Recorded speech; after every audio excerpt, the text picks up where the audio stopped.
German Heritage Society. Thank you.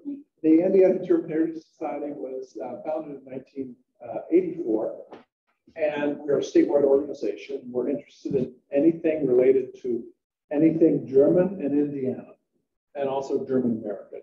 So we have a wide range of topics.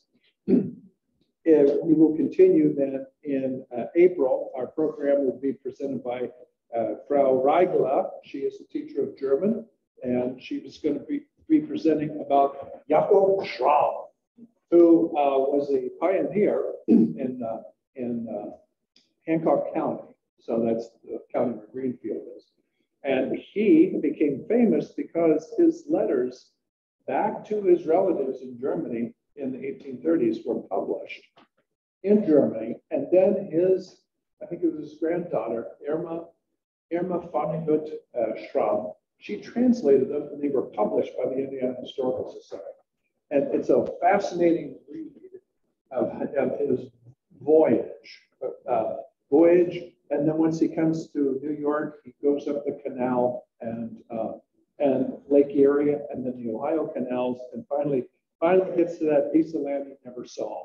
He bought it sight unseen. Anyway, it's a fascinating story. In May, our presentation will be on historical German Jewish congregations of Indiana by Michael Brown, who's the executive director of the Indiana Jewish Historical Society. And this is a fascinating subject to me, and I think to many other people. In June, our very own architect and member, Ron Flick, as recently was in Berlin, and he's going to report about the new buildings of Berlin, including the Neues Museum, which has been in the news just yesterday because the architect that restored it won the big Pritzker Award, and he's the one that restored, a British architect that restored the Neues Museum.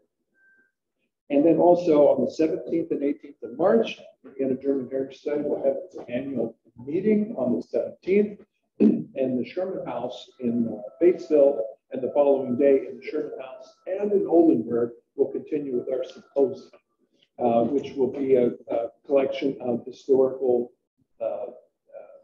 views and also a walking tour of Oldenburg at the finale. And if you're not a member, and I think most of you are, please join. We have membership forms, and then also this magazine is a fun magazine, German Life. So we have some copies there for you to take home for free.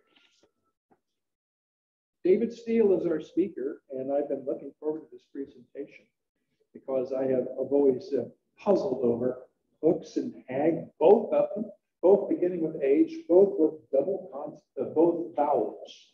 How is that? And both German.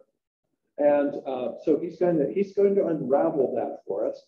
He was born on the south side of Indianapolis, and his recent accomplishment of that is he has authored the new historical marker, which will be going up later this year, commemorating the south side Turnhalle on Prospect. So that's your old neighborhood. Graduate of Indiana University with business and economic policy degree and an MBA from Butler School of Business, concentration on entrepreneurship and innovation. He has extensive international experience traveling and consulting in Asia, Europe, and I'm sure that includes Germany. Of course. Yes, okay, thank you. Okay, otherwise, I don't know where we discuss. Canada, Central America, and also India, certified management consultant. And he also taught courses for 22 years at IUPUI at the Kelley School of Business, and has been a speaker and consultant then for many organizations. And he's also done a number of those historical markers, which we're, of course, very interested in. So I want to welcome him, and I've been looking forward to this presentation. I promise to be quiet and let him take over for a second. David Steele, you have the floor. Thank you. All right, let's get started. I've spent a lot of years in the classroom. I usually like to walk around the clicker, so I'm going to have to step back here and drive this thing manually, which may be a bit awkward, but if everybody can see okay, I'm going to go through this very quickly. because I have a lot of slides, because I think I've got some photos in here you haven't seen before and some of those kinds of things. So I've been on your side of the table so many times. Last thing I want to see is a bunch of bullet points and somebody going on and on about stuff. So I'm going to try to make this very engaging for you, and so you won't lose your interest and learn a little bit about these two drugstores. So let's get started. The genesis for this started when my old neighborhood was the site of the original construction. So I've done 6 of these blue Indiana State historical markers. Another one next year. And one of those a year, all supported by primary research, as you may know. And when I started doing this, I was fascinated. I knew about Hooks trucks in Indianapolis, in the state of Indiana, but I had no idea of what kind of company this was. Now, Nelson Price of Hoosier History Live asked me to do a presentation on this. He says, but I would like for you to do Haag's as well, cover both of them since they were both German, they both started in the 1800s. So that's how this thing started. I will tell you at the beginning, there's less primary research information available on Haag's than there is on Hooks. But there is information available, and I'll even show you a discrepancy that I found doing research recently on Haag's and some of the public literature that's out there. When you do research on Haag, when I started this, the Indiana Historical Society, I told them I wanted to come down and look at the Hooks file. That's usually how I start, right? I'll have some boxes, maybe some papers. And they said, well, which ones do you want? I said, well, how many do you have? The 26. And I said, well, how big are they? She says, well, they're in big manuscript boxes. They're about 4 feet long and 12 inches high. I said, well, I'm going to have to go through all of them. And they wheeled these out on 3 carts that high, sitting next to a research table. I was overwhelmed. And here's why. Hooks kept every single newspaper article, advertisement, 70 papers for every newspaper in the state. They had archivists put them out and put them in plus their company papers and that kind of thing. So it's pretty fascinating, pretty extensive. So that's sort of the basis for the presentation. So let's get started. We have some of you from Indianapolis may remember that's a traditional Haag drugstore there. Look at the cars. I'm not sure, there's an old Volkswagen Beetle in there. It looks like about a 54 Chevy, I think, because my dad had one. Then you have Hooks on the other side downtown in 1941. So usually I was going to say, let's advance this, Garrett, and I realized I'm the advancer. Okay, all right. And I got some slide breaks in here to sort of get you started on what we're going to see. Julius and Louis Haag were sons of German immigrants. You will find it reported that Julius was from Germany. That's incorrect, as I discovered this week for the first time. If you go to Encyclopedia of Indianapolis, it'll list him as born in Germany. I'll show you the documentation that disputes that, but that's not a big deal. I just want to report that to you that when you do research, you have to be careful because you do find discrepancies. You do find stories get told, people record them.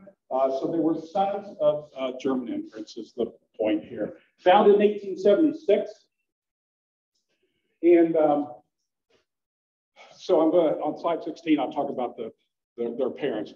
Haag was founded in 1876, Hooks in 1900 down Southeast Street.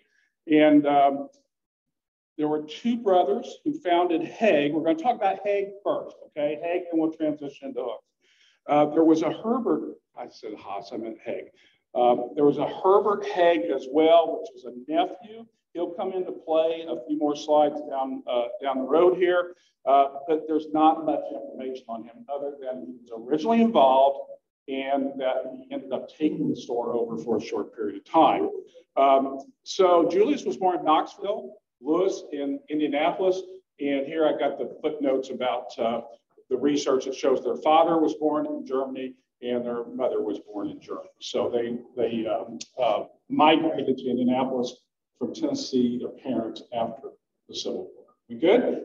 We good? Okay. So the research that I've recently done, because I found this discrepancy and continuing to say Julius was born in Germany, here it shows their father was in fact born in Germany, and this is just primary research to show that the documentation now is correct. So if you come following the documentation, this is a corrected version All right, and that's not probably a big deal to you guys. It's a big deal to a researcher because you can't say somebody was born in Germany or born in the U.S. And then you have to prove that was the case. We good with that? Yeah, that's just basic primary research skills. Okay, now let's talk a little bit about Haag. A02 Massachusetts Avenue, my land. I don't know where we're at now. That would have gone down, Stonesville. That way? Yeah. And then Hooks was just down south of Lilly, if you know where Lilly's headquarters is. That's where they were. So they had 4 stores open in the 1900s. So they were on a growth movement. And Hooks was founded in 1900. So you get the idea that they were established. Hooks comes in. And by 1900, they had these 4 stores open 7 days a week. And one was within the distance of the Traction Terminal building. That was the building where all the inner urbans were coming out of, over here where the Hilton is now by the state capitol. And their business slogan, this is important, was cut price drugs. I was on newspapers.com this morning, which is a big research, paid subscription research site. And I looked at big newspapers for several years, just going through their advertisements. Every one of them says in bold, cut rate. That was their business model. Whereas you'll see Hooks is quality merchandise and customer satisfaction. And low, they say low price, they don't say cut rate. And if you talk to people that, I'm a business person and study a lot of business and marketing lines, taglines, those are very important in how you position your brand. Haag wanted to be known as cut rate, bottom dollar, bottom dollar prices and things, whereas Hooks wanted to be known as quality, customer service, the Hooks being ingredient. So those are 2 distinctions in their business model. Haag covered the market until Hooks came in 1900. We good so far? Set up? All right. I just throw this in because I think sometimes visuals are helpful. That's the Traction Terminal building after the inner urban was terminated. And it became a bus shed. Does anyone remember that? I actually remember it when I was a boy, and I could not believe it when my dad would drive by there, this thing with all the black smoke. When the bus, they were diesel-powered buses, they drive out there. I still have this vision, Traction Terminal building with all black smoke in it. So it continued to be in business until 1972, and I just want to put that up for reference point. Some of you may know the building or remember the building. So here's a picture, a vintage picture of Hooks or Haag's drugstore. We're staying on Haag's first. Look at we have a horse drawn wagon and some probably would be my guess Model Ts. And these are all from the Bass photo collection that's available through the Historical Society. This would be typical of a Haag drugstore in the early 1900s. That looks like it's on Massachusetts Avenue. So let me go back. Just down the street here. Probably. Didn't give the address on the research data, but it probably is. You can find that out, Bill. That's another thing about doing deep research. If you want to spend another week going downtown, we can probably get back to the show. What you have to do is use the poll directories, window of time and go through those. It could be done. So if anybody's looking for a project to do, there you go. Find out that's what address that is. Okay, now. Haag had some legal troubles, and it had to do with, look at the names of these medicines and potions and tonics they sold.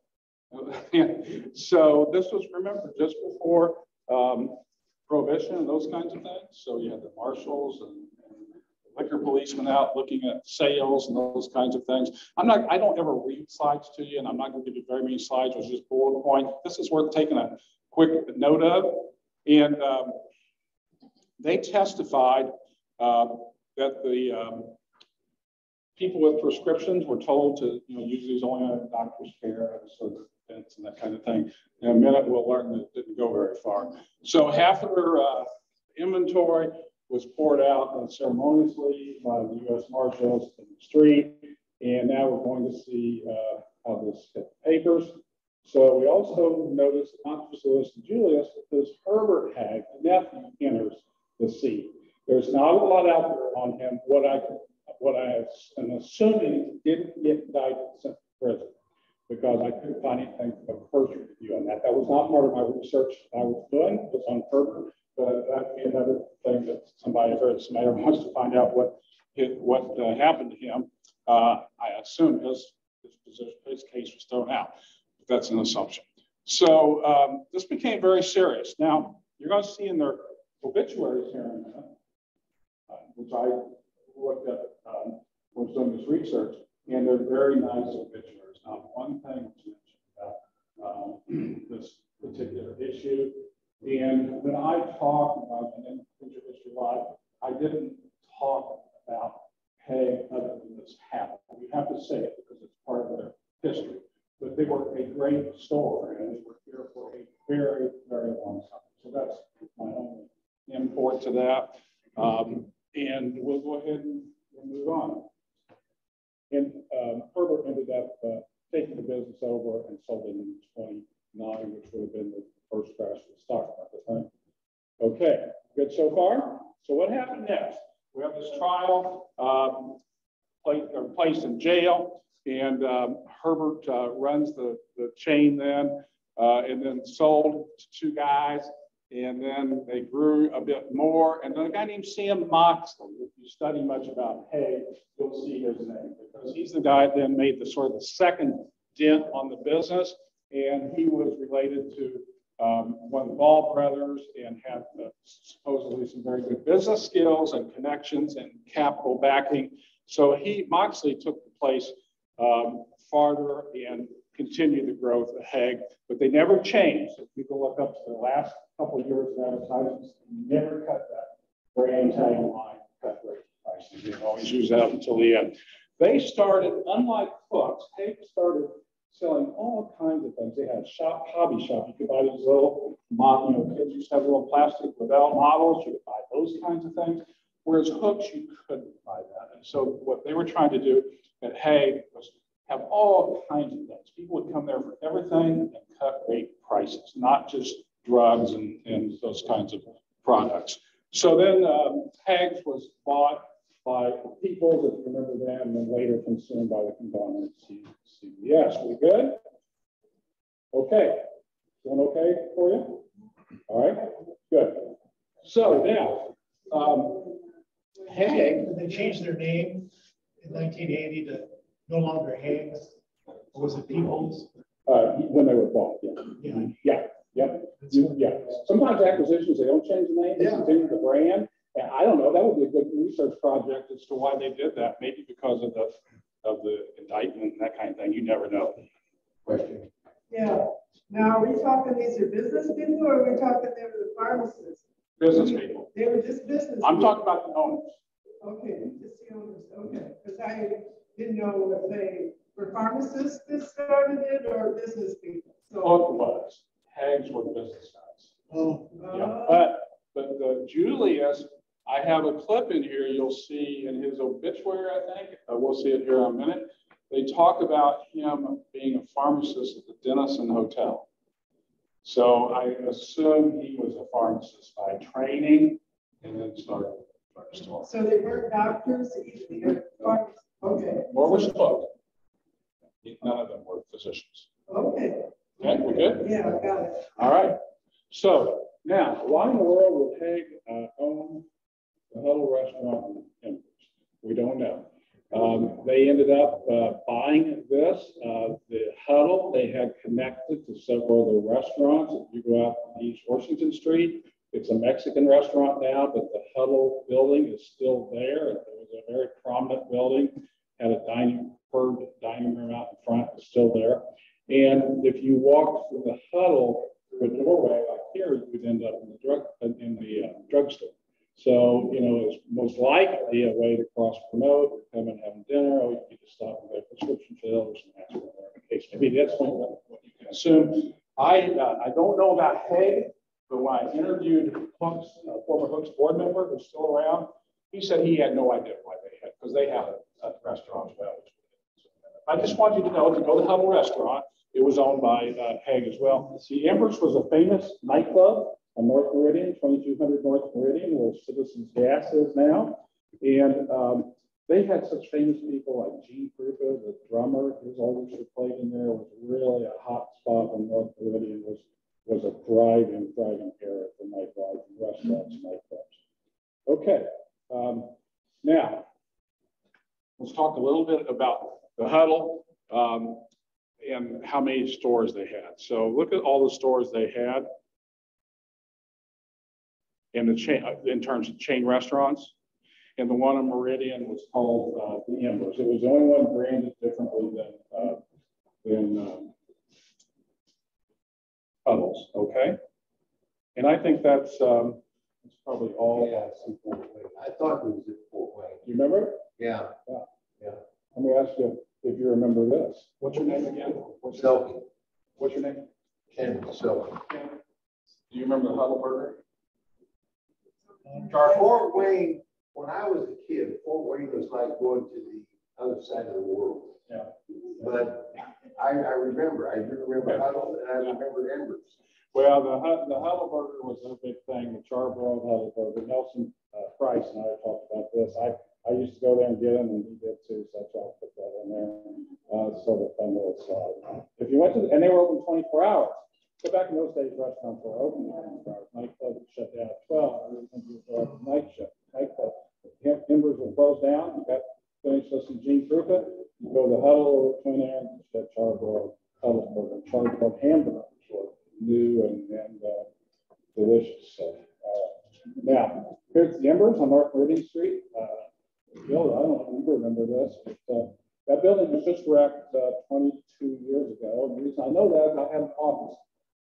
I worked for Citizens for many years, and that next to the new corporate headquarters, and they bought that property and made it a customer center. So I actually had an office, and I used to tell people where my office was where Gene Krupa used to sit and play drums many years ago. So, all right.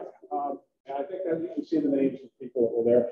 Don't you find this a little peculiar that a drugstore owns restaurants like this and nightclubs? So, you know, these days you would call that diversifying your business. You know, I don't know. Nobody seemed to really know, or no one I interviewed understood why they had those. They knew they had them in most else.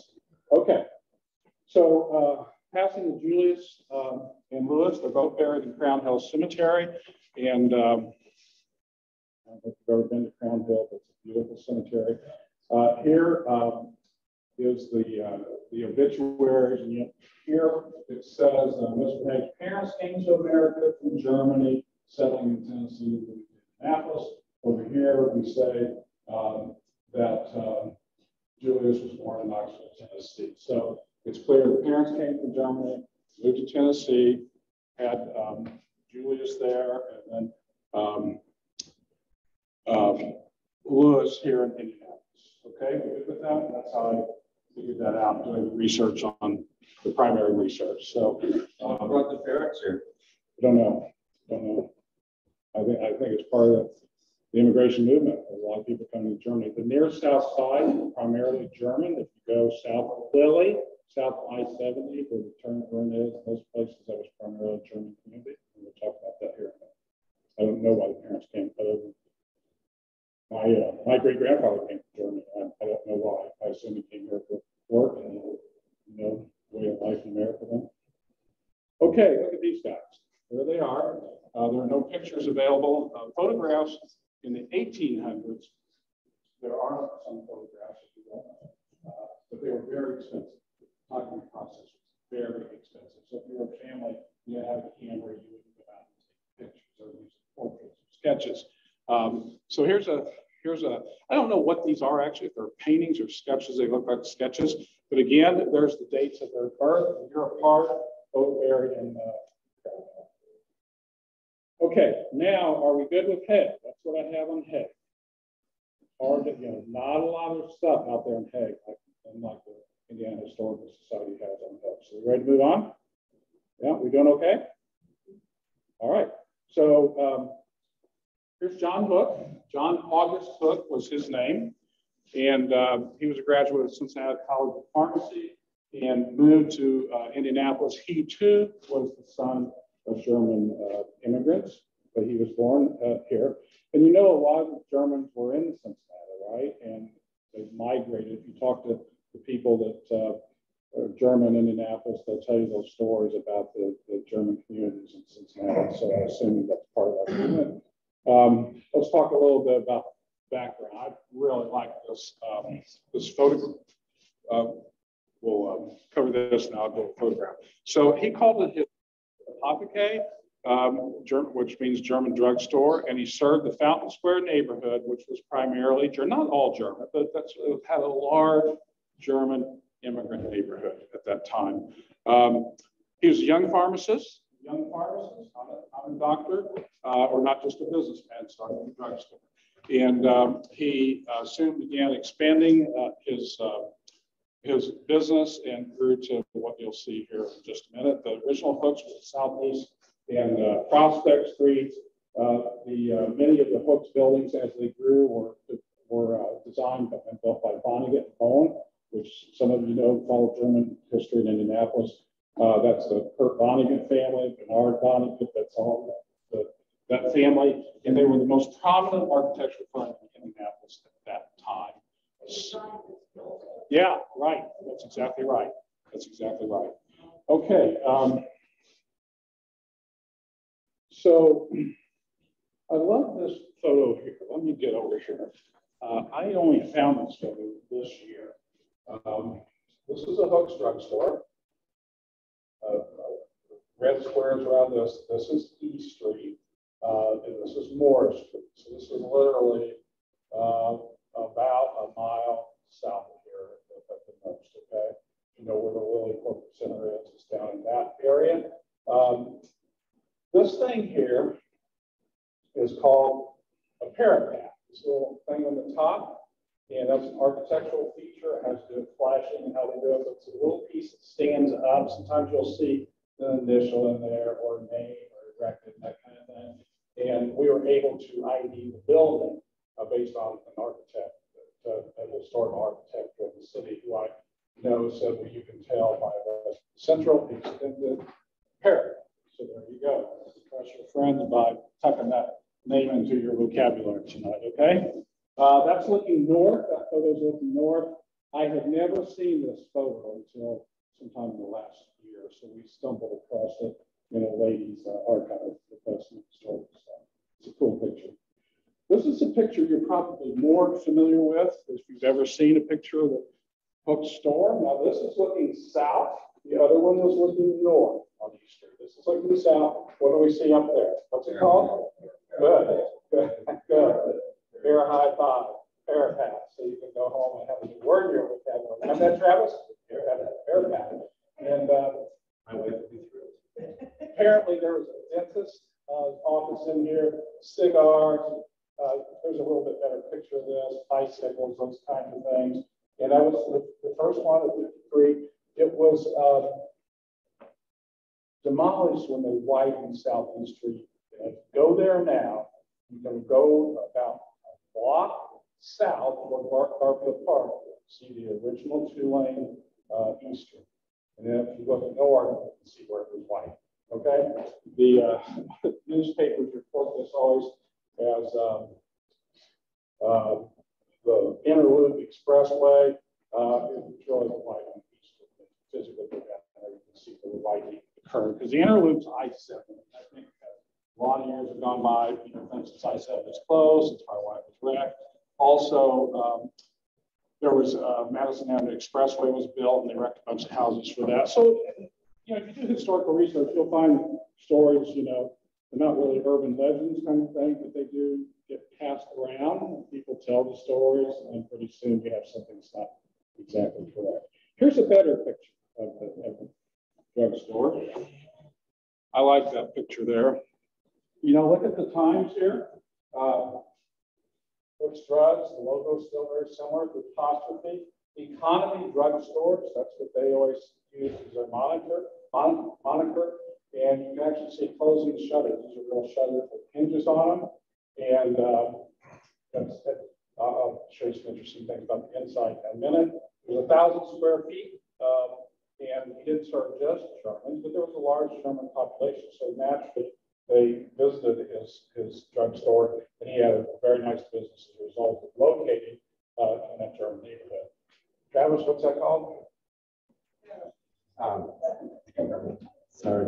Haag. Haag. Good job. What is this that on yours? I have tried to look at this. I have not taken this. You can have these enhanced by reproduction I shops. think it was what merchandise. Yeah, I think. Oh, yeah, I think that's exactly what it was. Yeah, and then they have the most important one up there: sodas and cigars. Yes. So that's what the focus was, right? Sodas and cigars and all the other stuff. No, I think that's exactly what it is. All right. It's a beautiful picture. I love that. I wish the building was still there. Okay, I don't know if you're familiar with Sanborn maps. Looks like I got some type down there. So Sanborn fire maps were started in the 1800s to document where a place was at and when people make insurance claims. You can see here it says drugs. This is E Street and this is Prospect Street. And this is the 19, I don't know how that, sorry about that. But 1915 Sanborn shows again the building here, the 1,000 square foot building and the addresses and those kinds of things. It says here on this one, it says right here, it says gasoline tank. So gasoline tank for some reason behind it. So if you've never seen a Sanborn map, now you have. Researchers use them all the time to establish a place actually existed where somebody says it did. All right, here, prior to, a lot of people say, well, the first Hook's drugstore with the parapet was on 1101 Southeast Street. It was 1101 Southeast Street. However, he bought that from another pharmacy. So it was a pharmacy. We didn't build it, but someone else had it. And this was a druggist named John Till. And we can see here, these are out of the city directories. And this is how you research these things, document your primary research. And then here, this is 1899, here in 1901, we still show that John Hook had the building. So we don't know, but we have to assume there are no records or no articles of the corporation for the business and public record. We've looked everywhere. We had another very skilled researcher who I collaborate with. She looked everywhere as well. There have been a lot of records lost in the city county building and thrown away through the years. So this like 15-year period, maybe a year. So it's very frustrating for us researchers who are trying to find something we need during that period. Just aren't there anymore. But we do know he bought it from someone, and we do know that person lived upstairs. And we do know his name, so that's a lot. Okay, let's talk about growth. Look at this, ranked 14 nationally in sales and 82 nationally, 267 stores, 131 communities, 10 stores in Ohio and Illinois. That's a huge growth continuum for these guys. All right, let's talk a little bit about growth. How did they get so big? How big did they get? Here's an article out of the paper talking about growth. We talk about the size of their stores, how many they had. They released records. Travis, I'm sorry, my button. I just realized record earnings in 81. Nation's oldest drugstore chain, operating under the same successive management, and then ranked 14th in terms of national sales. That's a big deal there for a little drugstore. It started out about a mile south of my son of a German immigrant, right? They also received, you've heard of ER Squibb Company, they also received an award, very prestigious award from them for filling 9 million prescriptions in their 58 years of business. That they had a full-page ad in one of the newspapers I looked at. Squibb had paid for, showing the award and a picture of the award. I didn't include it because it just wasn't all that good picture, quite honestly. I want to restate Cook's business model. Was a brand focus of quality merchandise, low prices, customer satisfaction. Anywhere you see their ads in the papers, you're going to see that. Whereas remember what was Haag? What was Haag? Better prices. And that's a very different philosophy. I think I might make an analogy that Haag might be similar to when Walmart first came to the area. Remember, you just sort of intuitively knew Walmart might have the lowest price, right?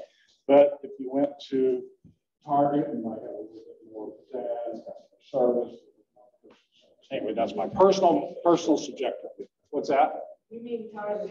Yeah, it's my personal subjective view, which I shouldn't be doing as a researcher, but I want you to get the idea. They're very two different business models. Okay, now let's talk a little bit about the Squibb Award. Again, they were received this.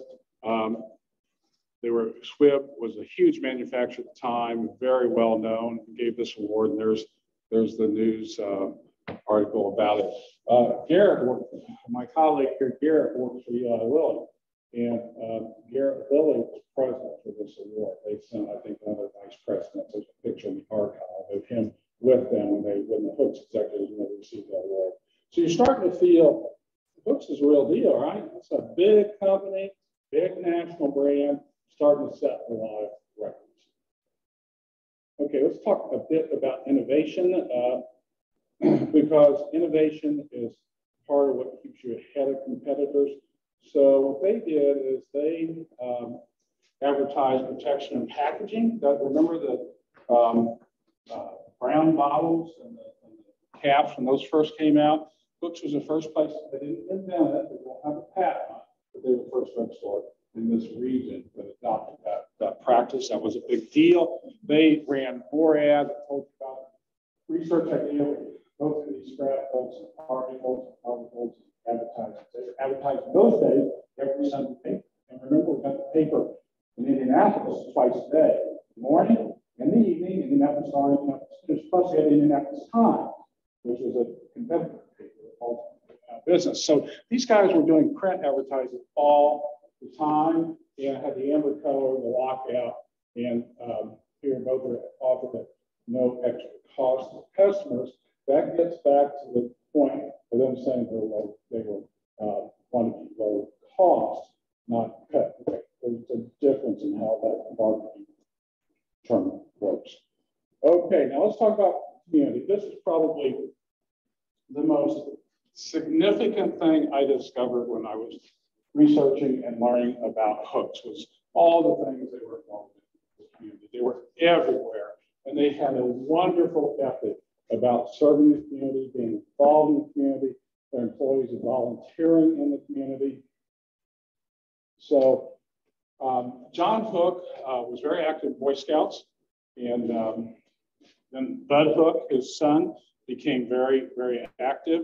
And the Silver Beaver Award is like the most prestigious award you could get for being a senior leadership position in Boy Scouts, and he received that. But they had a big article paper about that and receiving that.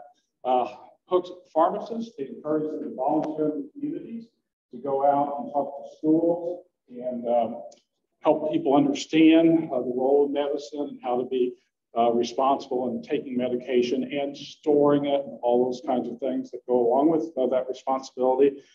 They train pharmacists on drug abuse. They can know the signs of what somebody might, behaviors people might have, fake prescriptions, and then those pharmacists will go out into the communities and train at no cost some of these smaller independent drugstores that didn't have the budgets to do that kind of training program.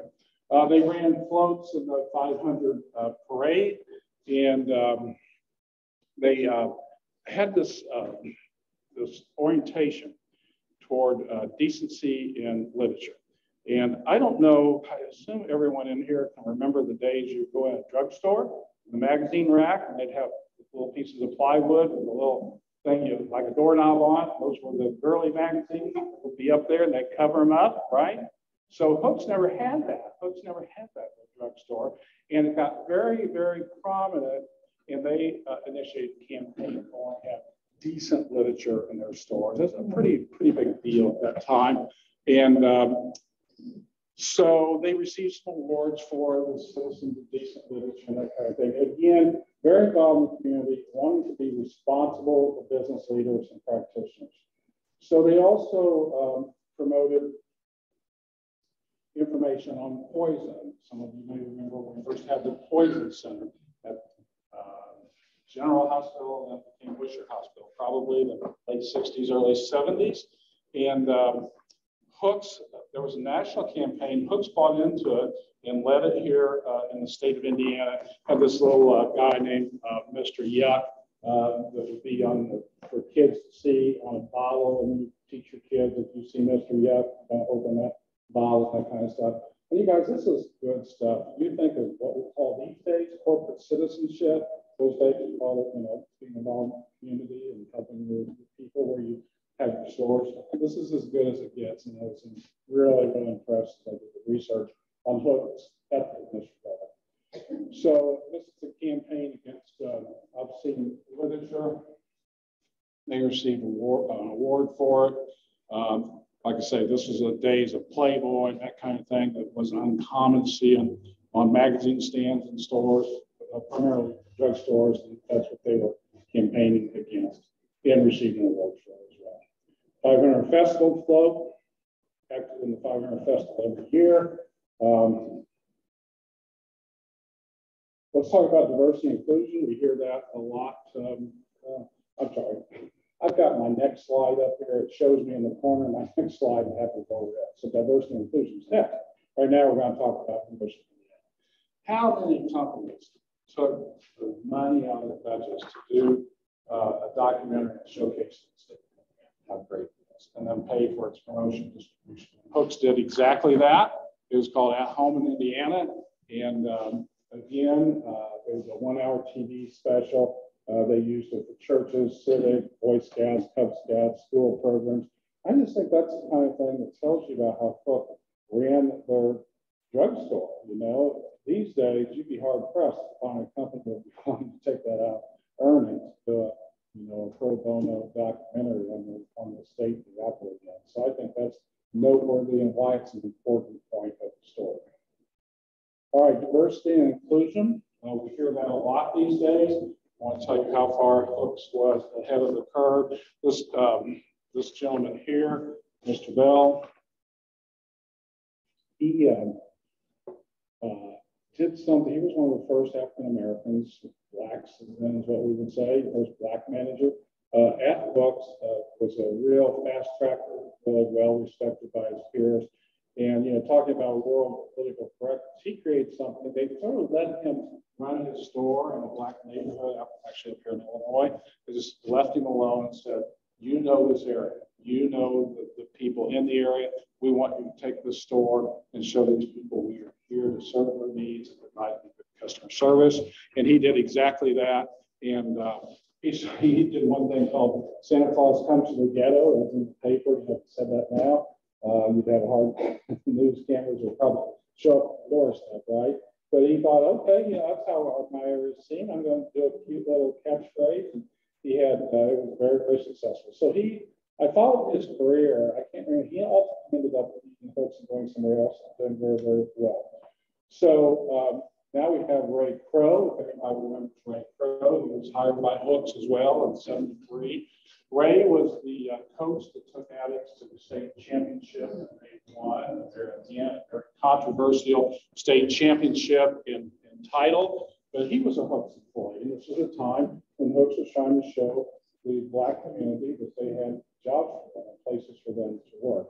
Now, when you think of time and money we spend on diversity and inclusion and corporations these days, think of how far these guys were ahead of the curve, just doing the right thing, and they didn't put any kind of big brand on it. So we're going to make our management team reflect the communities that we serve. So I think that's noteworthy and part of this important part of this research. Okay, Jim Crow laws. We remember the civil rights movement. We remember the South. We remember segregation. We remember white and black waiting, white colored waiting, white colored drinking fountains, and those kinds of things. So Hooks lifted discrimination at the lunch counters. Prior to this initiative they took on, blacks could not eat at the lunch counters. Hooks had lunch counters. They also, important part, the distinction that needs to be made is that there was one Hook drugstore that refused to serve blacks, and the manager refused to serve blacks. When Mr. Hook found out about that, or when Hooks found out about it, they changed that, And at that time, Ed Roush was the president. Bill, did you say you knew Ed Roush, or knew that name, Ed Roush? No, we were talking about that. His wife, Fern, real name Ferdinanda, was born in Munich, and I met her here in this. Okay, great.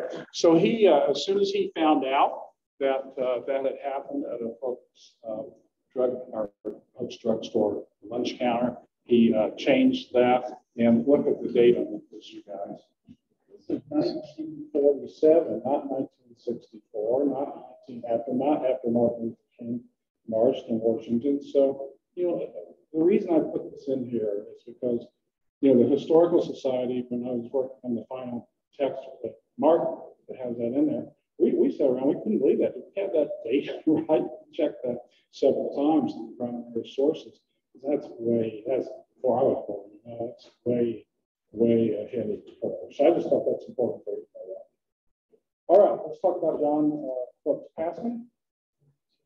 And here's the obituary. Here's a picture of him from the paper, advertising paper, noting his last rites.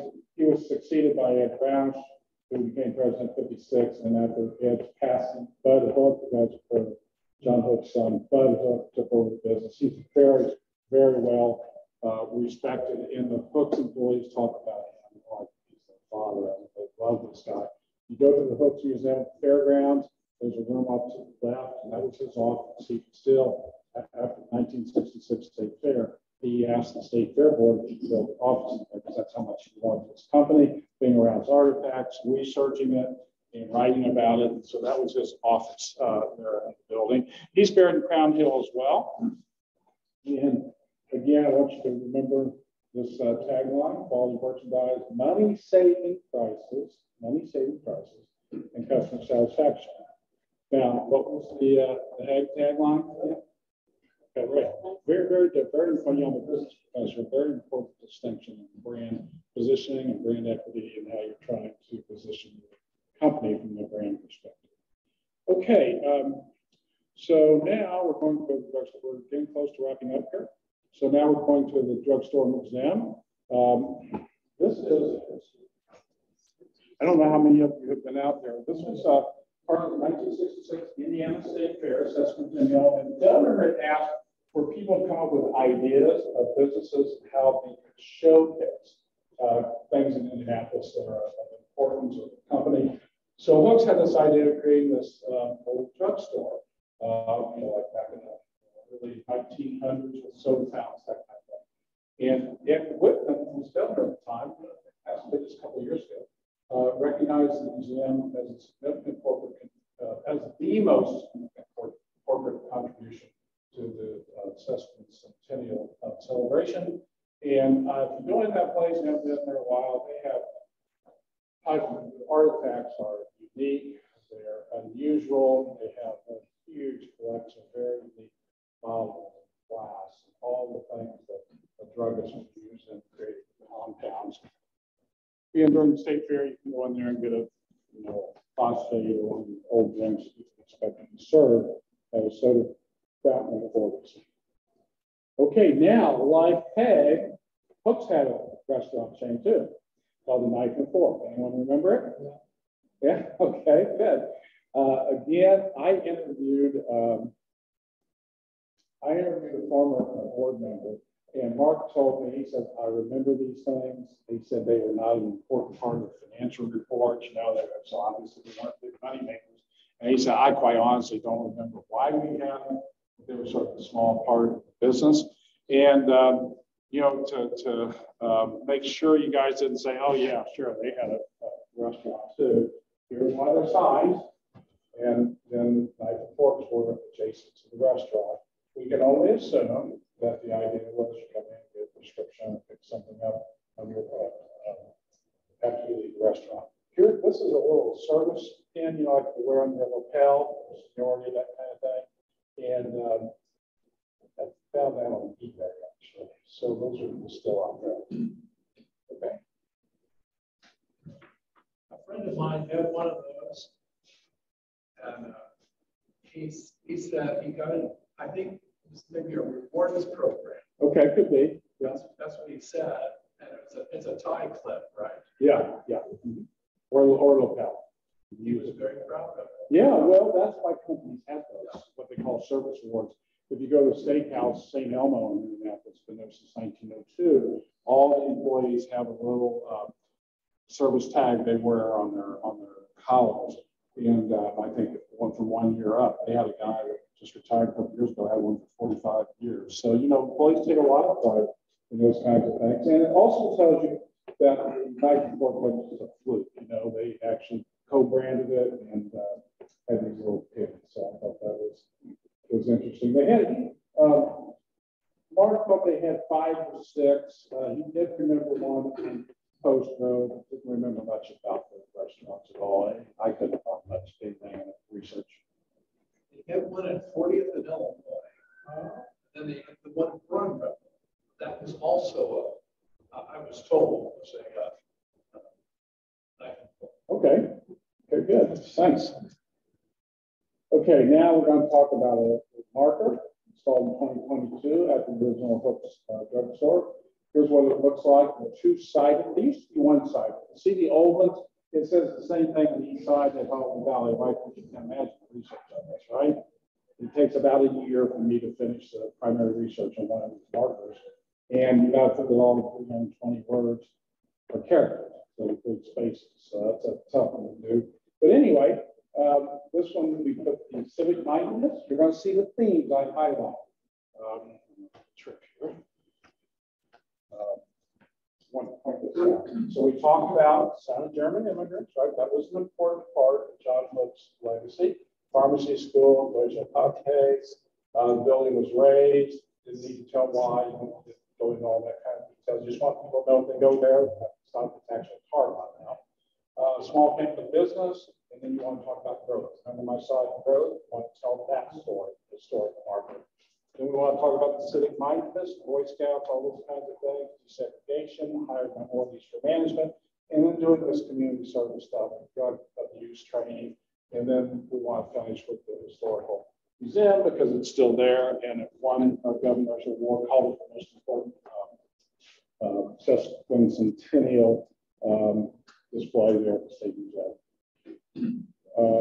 Here's the marker text. Again, count those. I get them right to the periods count, so there's spaces. And I wasn't going to put this in there about CBS. I had something else there. And historically, there are sort of give and take with them as long as you haven't used facts. And they said, well, really, people are going to want to know what happened to those, right? And I agree that's perfectly logical. We need to wrap that up and tell them what happened to them. Good with that? Yeah, go down and see it. Let them know when Southeast Street, go down and see it. Picture taken next to it. But I do notice that on the sign you say acquired, but on your slides earlier you said consumed. Yeah. Which is a great verb. Yeah. So you loading on Actually, in the final hours, Travis, what you're doing is you're on the phone with the historical bureau.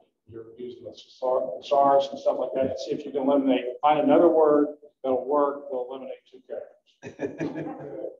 So my character is not loading the term. Yeah, exactly. Yeah, exactly.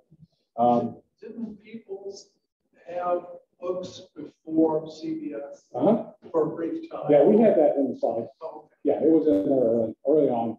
That was Okay. You said they bought books too. Oh, well, CBS did acquire both of them. Do you think they were people? Peoples. You think of Peoples on Hooks? No. I remember buying a kite for my kids at the books at college in 38. And the kite said People's Journals. Yeah. I still might have it in my basement if ever I could find it. If you can, I don't know, Bill. Don't know. That didn't show up on the kite didn't show up on my radar. It was for a very brief time. I don't know. I don't think so. No, I know. Look, it's been 3 years, I think, since I did this, and I've moved on now to other research I'm doing. So I don't remember everything. I could be the loser. Whatever we call people now, they don't have it. Yes. I think you may have about Okay. All right. Here we go. I asked the mayor to write a proclamation for when we put the historical marker up. Sometimes he comes, you know, it depends on his schedule. And sometimes the governor will write one. This one didn't seem to be. At the time, we were on a real tight timeline, and quite honestly, I ran out of time for dedication. But here, this is what it says here. So when we dedicate the marker, a little ceremony, the news, kind of, all that kind of stuff, try to get the mayor there. Generally, you do it like maybe the day the business was founded, the day that the building was built, you know, something significant with the day you're going to dedicate the marker. So I thought, well, I don't know, there's nothing significant. And then I looked at John Hope's birthday, and it's in December, and that was about the time period when we were going to have the marker ready to be put in the ground. So we did it on John Hope's 147th birthday. It's when we installed it. So that was the date, because proclamation was that date. And then it's called Hope's Drugstore Day. So I'll show you some artifacts. This is the museum. We'll talk about the museum. Look at that. If you haven't been in there lately, you go in there. You know, the state fair, it's, you know, I always used to stop in there to get a phosphate or something, right? And they're wonderful. They're wonderful. But when you stop and really walk around that place and look at the artifacts, it's like walking back in time. So if you want to know what Southeast actually looked like, now know what the building looked like with the Geopet. Geopet, that's good. Now that's a little geopet. And then you know, it would have looked similar to this, you guys. It was 1,000 square foot. I don't know, Gary, is that 5,000 square foot out there at the fairgrounds too, isn't it? Okay, now, see in the very back, this is an artifact that this is an original pharmacist counter, right? It's actually in very, very good shape.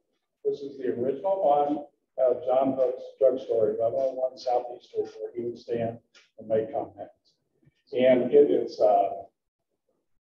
90 inches tall, and it's too big to get in the museum, and we don't have anywhere to put it in there. So we have it in storage now, and we're trying to find a home for it. So if you know, and I think I'm going to approach the applicant. I talked to Southside Attorney, Bill, you'll find this interesting. Bill Atkins was real interested, and then he called me and said, we're doing an expansion, the hall we were talking about, we're not going to be able to use it. So we're trying to find a home for it, have a place big enough for it to get in the building. So maybe next year when you're back here, we'll be setting out the hallway. Yes. Have you talked to the Indiana State Museum? We know them very, very well, and they are busting at the seams now.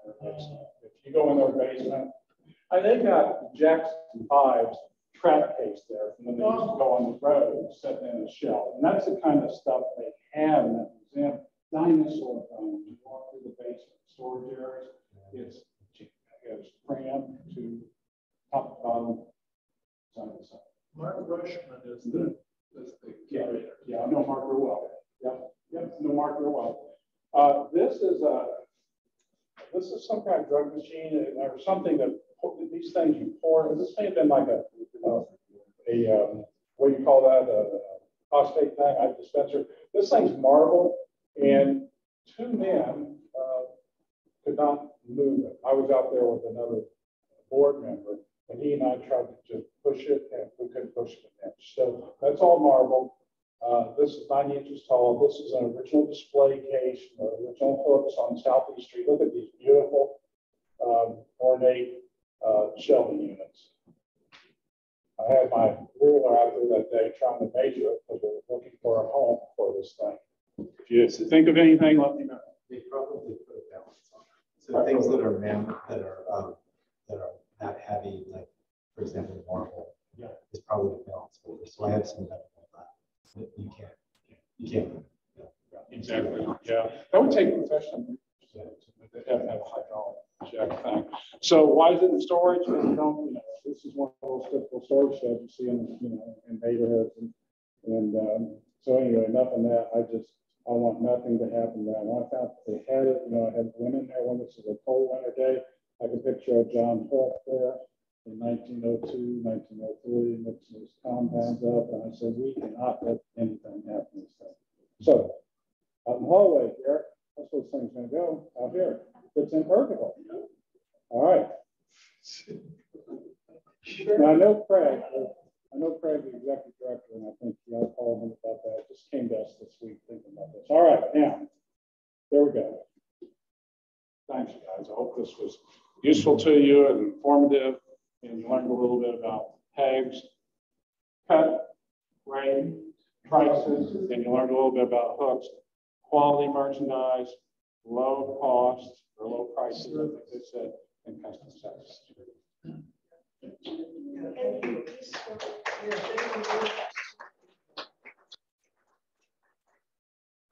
The origin of the name Hook, for example, because that is not really a traditional German name. So I didn't. We did not. And Haag is an icon called Haag, Okay, yeah. but Sure, that makes sense. those are not. I'm a native German. I would not have recognized those as a German name. Like No, that's good. That's good. That's great. That's Yeah. great. Yeah. Now remember when I said the genesis of this was a marker, you know, and I was trying to celebrate the original drugstore. Well, So and that's fine. This wasn't part of your presentation. yeah, but it's a good question. It's a great question. It's a question you should do some research on. We're always looking for somebody to bite off the project. Say, I'll go take that Many on. of the names Yeah. will change Yeah. the American pattern, or even translate it. Right, that's right. That's exactly right. What town are you from? I was born in Halle, which used to be East Germany. So, and I know when my husband had a friend, he was from Louisiana, and his name, this guy's name was Zweig, Z-W-E-I-G, which in German means twig. And they translated that to Napanche to fit the Louisiana culture. So my So family. that's very hard sometimes Yeah. to even see the relationship anymore. It is. My brother and I just visited our great grandfather's grave in Owen County. He was Indian Steel. He spelled it, there was no E in Steel when they came over from Scotland. Yes. And he's the first one that added the E. So, you know, I'm very aware. German doesn't have a silent E. Yeah. So I was stationed in Kitzigan during the Cold War, and I was in the intelligence corps, and I pulled duty up along the Iron Curtain along the Czech Republic. Yes. David, we have somebody online that wanted to make a comment. Kent, I'm going to let you unmute. Yes, can you hear me? Perfectly, perfectly. All right. I thank you for the presentation. I had an association with Haag's for almost 8 years, from 1964 to 1971. I am a retired pharmacist, and when I went to pharmacy school at Purdue, Haag's gave me a scholarship loan. I don't think I ever met Sam Moxley, but I did meet I think his position was Vice President Arnold Bussey, B-U-S-S-E. And so they basically paid my tuition to Purdue, and as long as I worked for them for 2 years after graduation, I didn't owe them anything in return. So that was a good deal from my perspective. I've happened to work in Bloomington 2 summers and then upon graduation for almost 3 years. And it was almost consistently the store within their chain that filled the most prescriptions per day. So we were quite busy. Where was that store at? 216 South College. So like 2 blocks south of the square on the southwest corner. Yeah. And then when you were talking about hooks, you mentioned Howard Bell. I moved to Indianapolis in 1977, and I think he had his own pharmacy, and I think it was near where Winona Hospital was, but I'm not positive about that. I think you're right. And I think, I remember I said in the talk, I had read in my research somewhere what he ended up doing. I think that was it. I don't know for sure. So thanks for adding that. Yeah. So thank you again. Yeah, that's great. So Haag was ahead of their time on college tuition reimbursement. That was something I thought sort of came along in the 90s, unless you went in the Army and got the GI Bill like I did. That was pretty innovative. But so it's also very apprentice-like, which is very German. That's right, Travis. Good observation. Yeah, I don't know if you heard that, but Travis mentioned we were talking about that being ahead of its time, and he said it was very apprentice-like too. So that was their way of populating their pharmacists and keeping them employed. Okay, good. Thank you for your call-in input. Appreciate that.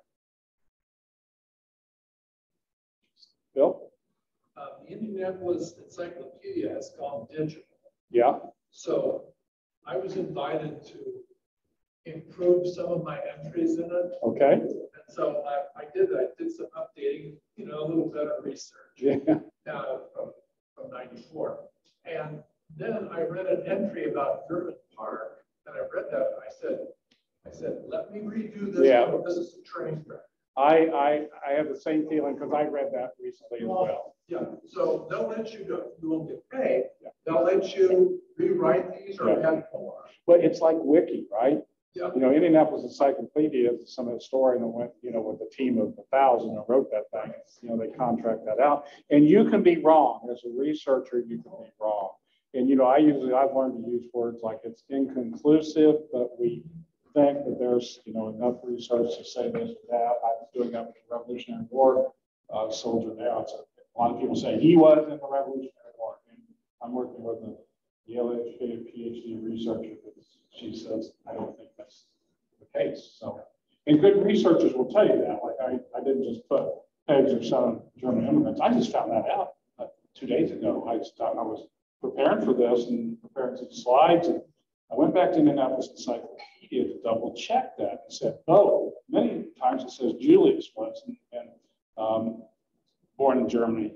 But anyway, so research could be wrong. Were they in Tennessee before the Civil War? They moved right after the Civil War. Right, so they were there during the Civil War. And was it Chattanooga? Not still, okay. Well, the South wasn't a great place, to be because it's so economically depressed. So the beautiful thing about research, these kinds of presentations, is you can take something like that and do a story, an article, why the heck you problem. And generally, you find a letter and things like that, and that requires our kind of information. Or you can research the name. That would be pretty easy. That would be pretty easy. If the materials survive. Yes. Which one was I working on? I did the Meredith Nicholson marker on 16th in Delaware. And what I ended up going through was a bunch of his letters, and it was fascinating. Handwritten letters by J.K. Lovell, to Meredith Nicholson saying, are you going to Tark's place this summer? I was talking about the parking place. That's not that far. That's not far. There was that George Fish at his place, and Any problem? And then he came up for it. We partnered in historical market by his house on Meridian. He had a place in Kenny Bunkport, and they would all go to JK, Mrs. and James and Brian, and they had for somewhere on the beach. Anyway, you find books from letters, and letters are primary research. Ron Chernow, the author of the story, great author of the story, in Brooke Hamilton, played some play. I've met him several times, and he was telling about his last book was Grant, and he talked about doing the research. Now he has a team, so it's awful, but he was talking about reading through the letters that Grant wrote to his wife during the Civil War, and he said that gave him such a different perspective of what Grant was going through emotionally, how he would write it in his letters after a major battle where he lost a lot of people, having articulate that to his wife. So letters are a great source, and that's what Paul Pratt said. Now be careful with the internet these days. You've got to be careful with it. But we researchers have this newspapers.com. It's like $70 a year. It's fantastic. Find the grade we use, but you got to qualify it because it could be wrong, right? And find the grade like the wiki, you just go out there and put stuff up. There are people in Fine Grade. I have Fine Grade that trying to put my relatives on there, so it's accurate, right, for my kids and grandkids and all that. And there are people in Fine Grade because when you're a member, you can access anybody on there in the background. There are people that have like 25,000 grades. And a lot of them just so they go through obituaries. It's some kind of weird ritual. They at least seems weird ritual to me. You get up in the morning, you go through obituaries, you go out Fine Grade, and nobody's put that on there. That's sort of bragging about something great. So you gotta be careful. A lot of them are accurate. The Historical Society has, the Historical Bureau has started using that as a supporting. I mean, these guys, I guarantee you, Fine Grade and Fine Round Hill, because that was the fun. But it's a good enough Round Hill. Anyway, enough of that. Be careful with research. Be careful with it. And validate it, use primary sources, and remember there's a whole bunch of things. You could do literally from your own computer, cold winter day, say, I'm going to go look at Haag. I'm going to go find this Haag name, and I'm going to ask you about it out here. Okay? The rights to all of the books, name, logo, etc., is that still owned by CBS? That's a great question because you can buy their old vintage T-shirts in the T-shirt shop in Broadway. I have one. Yeah, and I can't remember because I knew that one time. I just wondered, like, maybe somebody could open up a soda stand. Yeah. And sells. Well, I mean, you know what I thought there was. I was doing this a smile bank that I thought wouldn't it be cool to Grant rebuild the original drugstore, take a bunch of the artifacts on the counter, and have phosphates and that kind of stuff. Like a live show. Yeah. Oh, I'm sorry. This is a comment from our online. Don, and by the way, I didn't say Camp Robinson, this former board member. Don says that according to Ancestry.com, the book name was originally Fuka. This will allow on the U. CK8. You will allow CK8. Bill said. Now, John's father was the brewmaster. Thanks,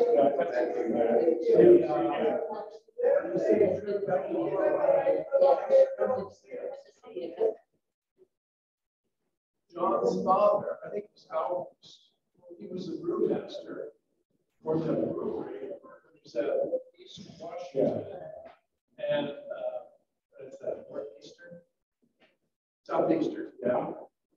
Now, that brewery is gone, except one building is still standing, and then there's another new brewery that moved in there, which I heard is closed. So August then was a prominent figure in town. Didn't I send you a picture of him? Maybe. That I found in a newspaper article, prominent Germans in Indianapolis. Maybe. I think maybe they came from Cincinnati. Okay.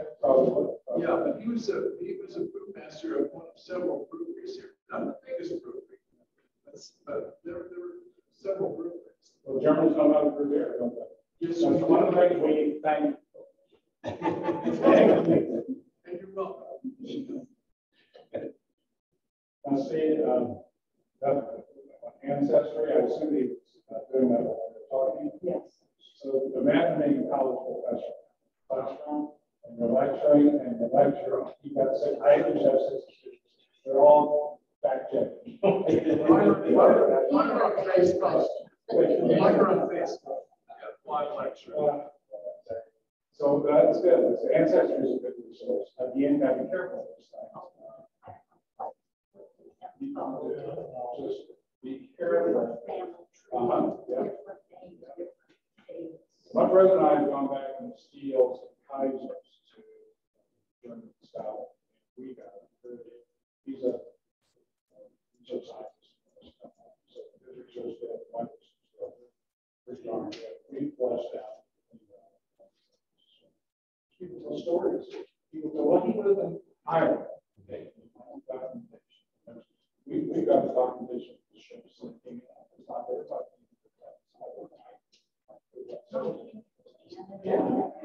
Ellis Island is a Johnny company.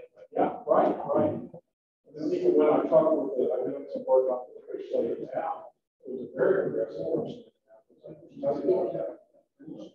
And when I talked to the Jewish community, historian, when they talk about what year was it, they say, oh, that was pre-Holocaust. So, they think in terms of, pre-Holocaust, post-Holocaust, which they call the wave, the pre-Holocaust wave. So as a researcher, you start thinking up on the vernacular of these different ethnic groups and Germans to Jews to whatever the case may be.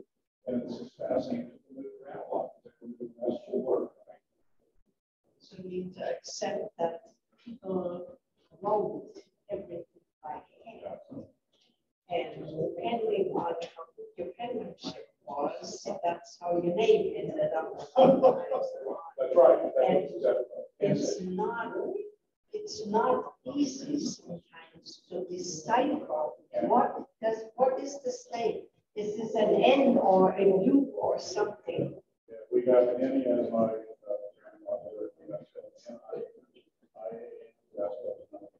Yes. Some of these are tropical. So you have to be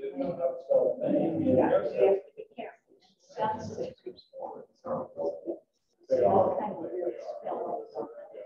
When you talk about writing letters, my late mother, I got a patient. Every single letter. Anyway. Hey guys, it's been fun. Thank you.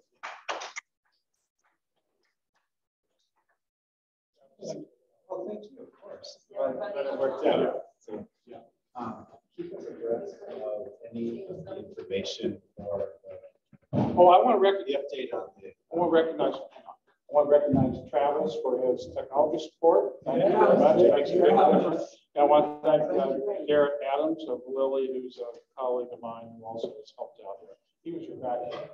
In case, yeah, well. I'm getting where they say, well, put something table in the drive. No, I'm on the train. This does allow people who are here to see that's the one advantage of this. Keep us abreast of the cabinet and the scale table, the balance table. If you don't have a place, the other opportunity could potentially be a school of pharmacy. Yeah, I know the one about where we talked. So we've actually talked. Okay, I understand that.